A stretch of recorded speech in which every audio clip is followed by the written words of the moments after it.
Mummy अब हमें disturb मत करना, आप बाद में आना, अब हम रेलवे की तैयारी कर रहे हैं। ला रहे चिकने जल्दी जेब ढीली कर। ठंडा पानी की बोतल, ठंडा पानी की बोतल। कच्चा मैंगो फ्रूट है। हटना बाजू होना लौड़े, साइड में देख के चलना, माँ बहन ने देखी क्या।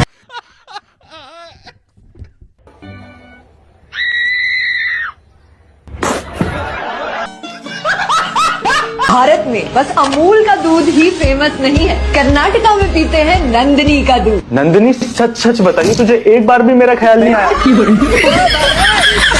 अरे इतना